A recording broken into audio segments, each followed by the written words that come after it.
The mother must continue to hunt, but this time she's not letting her cubs out of her sight. She decides to bring them to work. The growing cubs are ready for a real meal. She needs more than a young fawn. This time she's going to go for a larger prey, the mother. She schemes to win not by force or even speed, but by deception. Only a mother knows how protective a mother can be.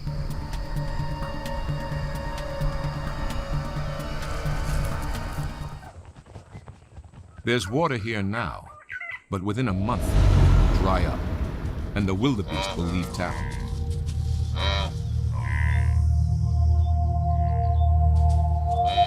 Saba wants to snag one before they go. A wildebeest is much easier to kill than a buffalo.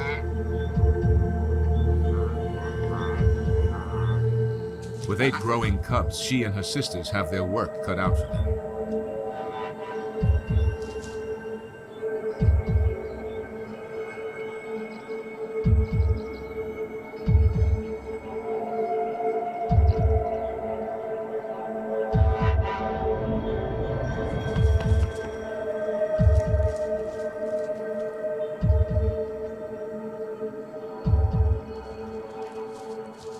The pride males are out on patrol, so Saba enlists the older cubs to help in the upcoming hunt. Savuti lions know one thing for sure. The odds fall in their favor at nighttime.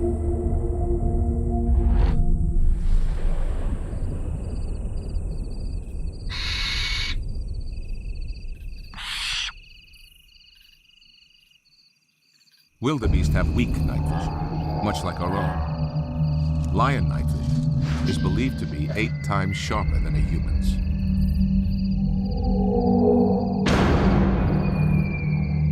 The wildebeest are running in the dark, but the lions can see them. By using infrared lights, our cameras can see what the prey can't.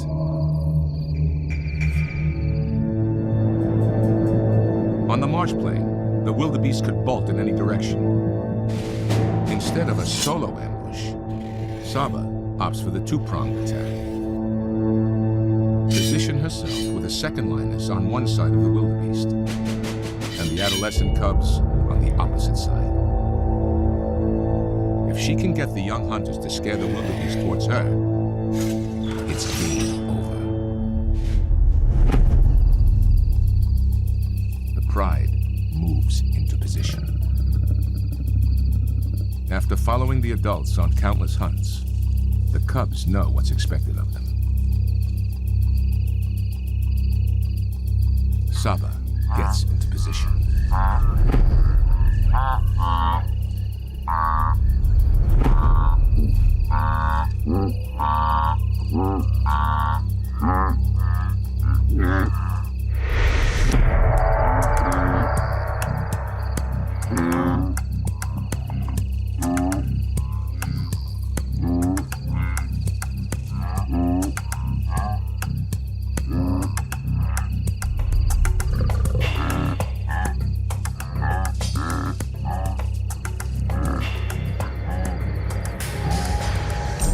The first youngster makes his move.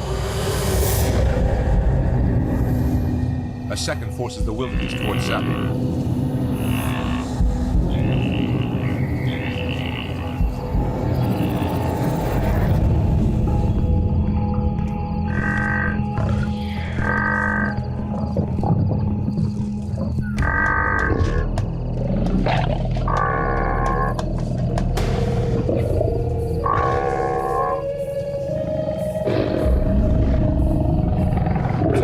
Tested strategy tailored for this open marsh plain.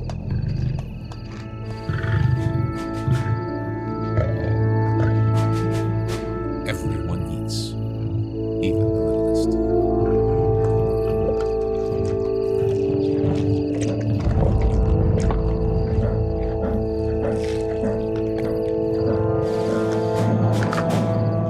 News of fresh meat travels quickly. When you're a successful Savuti predator, hyenas are your constant rivals. Saba's meal and the cubs are at risk. Despite lions being bigger and stronger, the hyenas have numbers.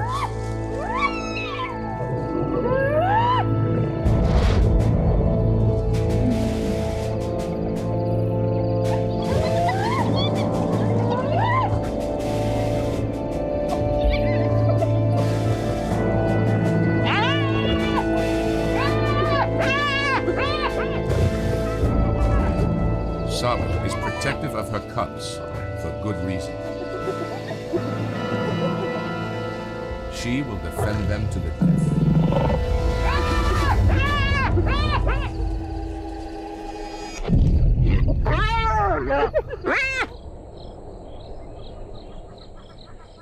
Saba protected her meat and her cubs with great courage.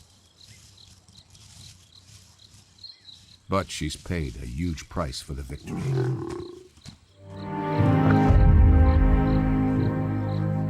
The hyenas fought tough and gouged the flesh of her hind leg.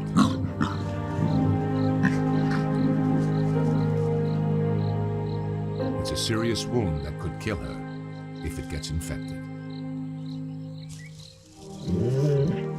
With Saba now injured, the whole pride is in danger.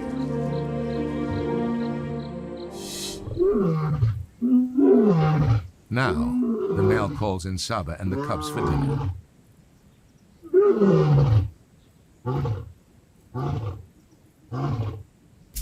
After almost a week, the males are back with the pride. It's a bittersweet reunion. Saba's had it tough. A quick greeting secures their bond. At least he's got them a meal. But no one eats until Daddy eats. And he doesn't share easily.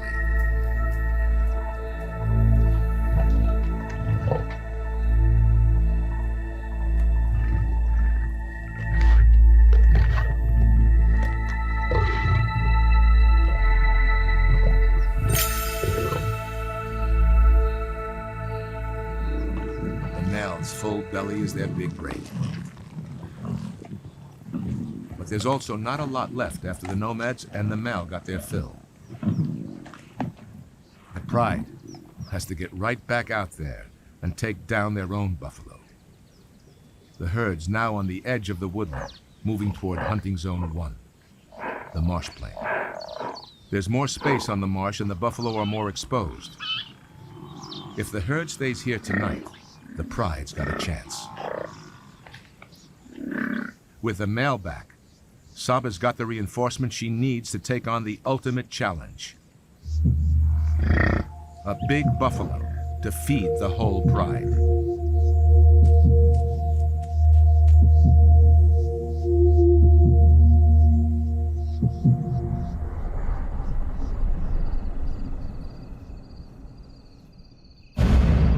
The open marsh is their favorite hunting zone. The pride now has strength in numbers. This time, they'll work as one. The pride's strategy is to attack from a single angle. The open marsh plain allows them the space to mount a single offensive and allows a safe zone behind them where they can retreat unscathed. On a united front, they have more support from each other and can attack in waves, keeping up the offensive for longer. The buffalo may not see the lions in the dark, but they can smell them.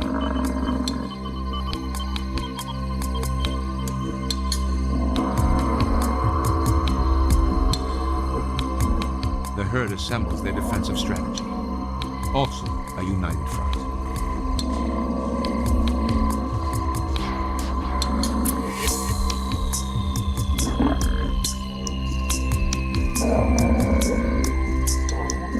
Predator and prey face each other down.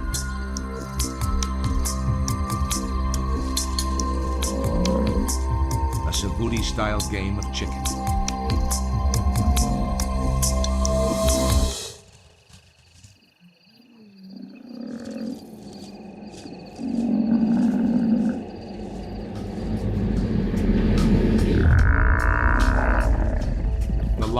kick things off.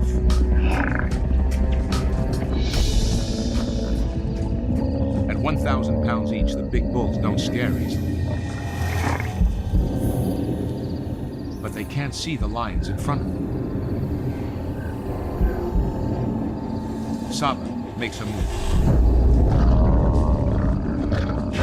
The cubs put their training into practice. They know this requires team effort.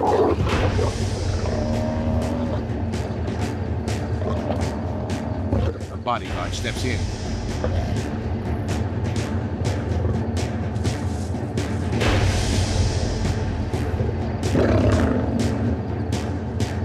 And instead becomes the target himself.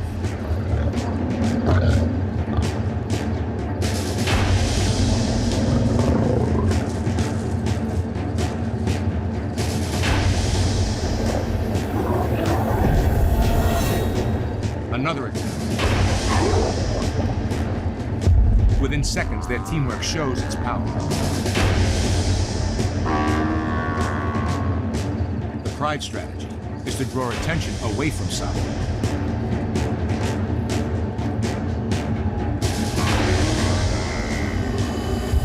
But the target gets free. This bull is too much for the lions.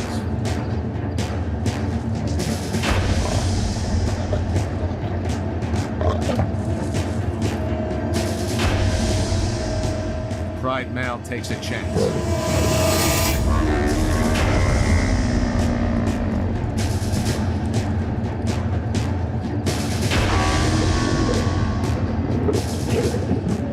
Even under the weight of 4 lions, the bull's not buckling.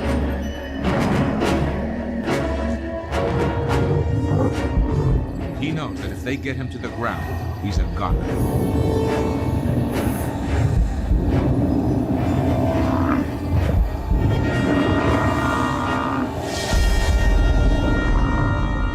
The epic 2-hour battle comes to an end.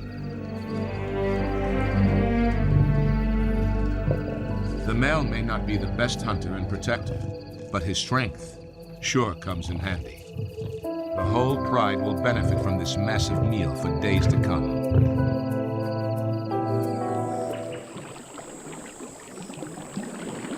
He's got his meal. Now he has to keep it. Good news travels fast in the trenches. The ragtags also haven't had a decent meal yet.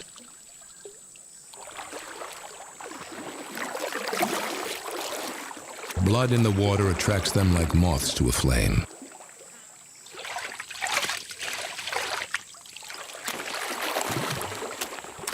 Everyone wants in on the action. Meat makes a pleasant change to fish.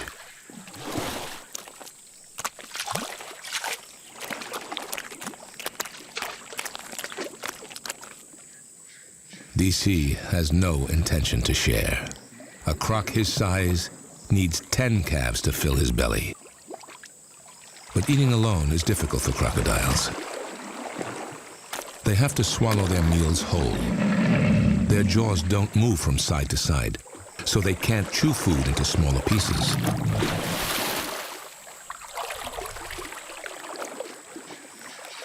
DC's in a quandary. He can't fight off the ragtags with his mouth full, and the awkward hunk of meat just won't slip down his throat. The crew knows it's checkmate. If he wants to eat, he'll have to share.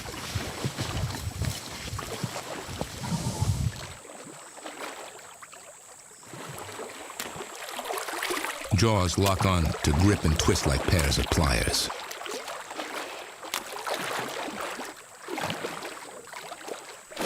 Spinning around a fixed axis is an efficient way to divide the spoils.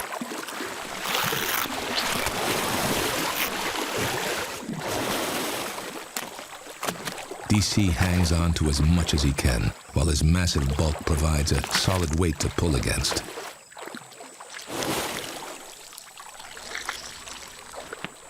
By cooperating, DC finally gets a bite.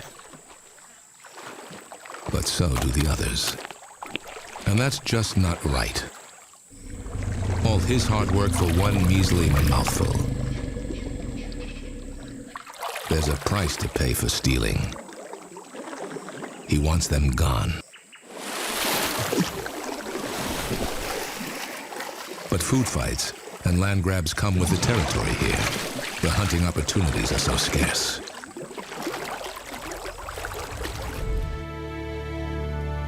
Just 2 miles away, Undutu's open grasslands give way to marsh and woodland.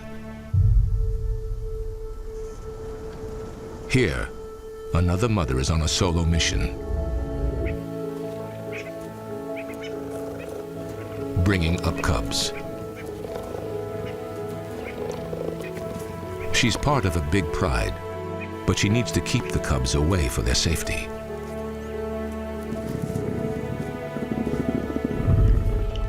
Males will kill cubs that are not their own to ensure his genes and not someone else's are passed on. Infanticide is the cause of almost 1/3 of cub deaths.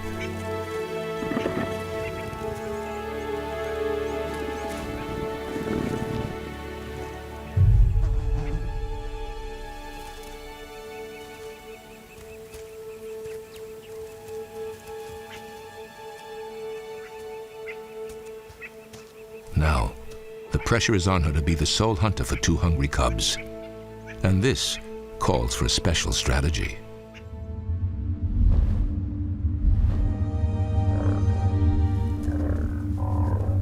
The herds consume 7,000 tons of grass per day, moving constantly, exhausting one patch before moving on to the next. As they move into the edge of open ground, they enter the heart of the lion's territory. At twice the weight of a cheetah with half the speed, she needs to get much closer before making a chase. And that requires cover. Which is why she targets prey here, hunting zone number 2, the edge. A mix of open ground and trees. She doesn't have the speed of a cheetah or the backup from her pride. The only way her solo hunt can succeed is if she surprises them. Moving in from downwind, she stalks with silent footsteps. Softly moving towards the prey and freezing every time they look up.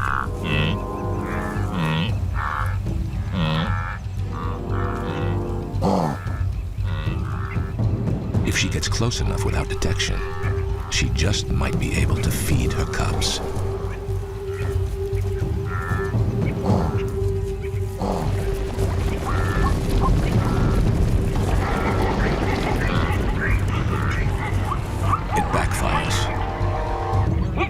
Even lions live in fear of angry wildebeest. Without support from the pride, she cannot risk injury. It's an odd place for a cheetah. The marsh is lion country. Cheetahs usually stick to open ground, terrain that fits their hunting technique.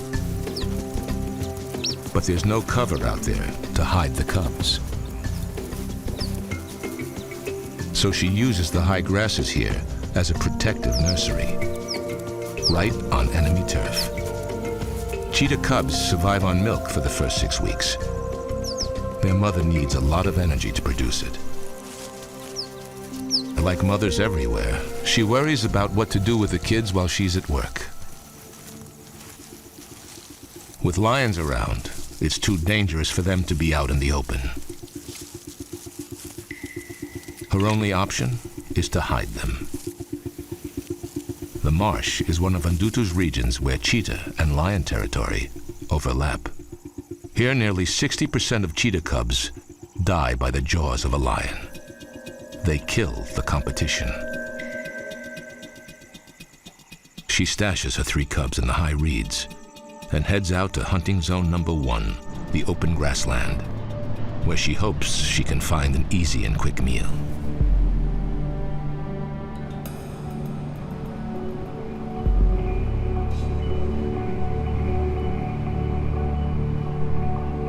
The cheetah mother continues her search for cubs throughout Undutu. It has been 24 hours and still nothing.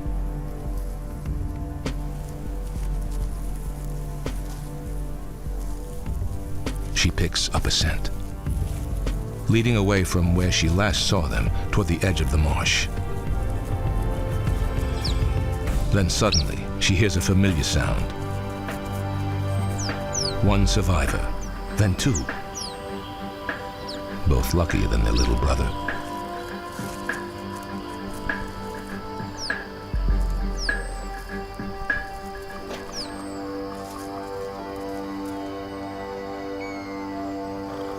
They had their first serious brush with danger, and they survived.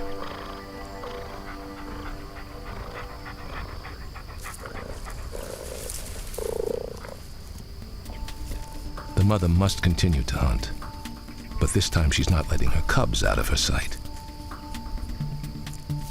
She decides to bring them to work. The growing cubs are ready for a real meal. She needs more than a young fawn. This time she's going to go for a larger prey, the mother. She schemes to win not by force or even speed, but by deception. Only a mother knows how protective a mother can be.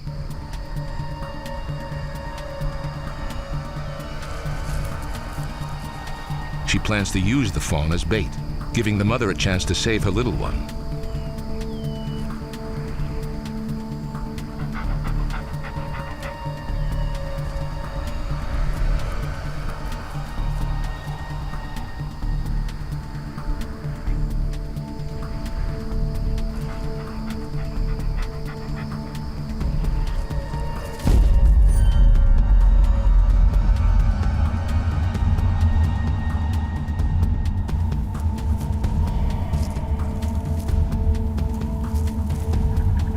The fawn tries to run, but his legs are still weak.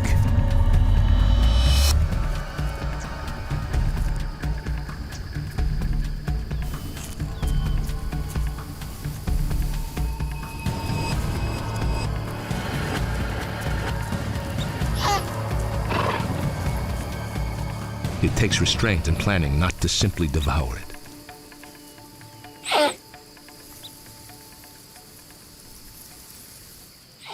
Now's the test. Will the mother run or try to save her fawn?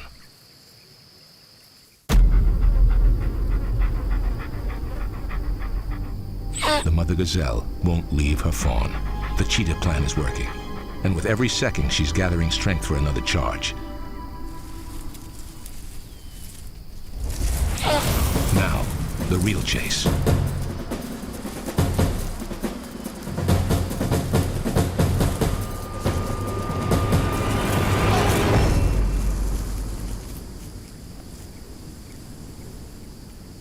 It's an exceptional plan that overcomes the challenge of open space. And she makes a kill for the whole family.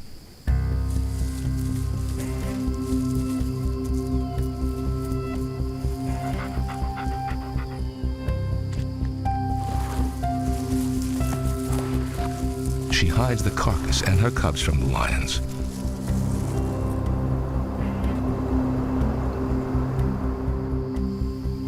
She has endured the loss of one of her cubs already. But today, she's engineered a stunning triumph, ensuring the survival of the others, at least for another day.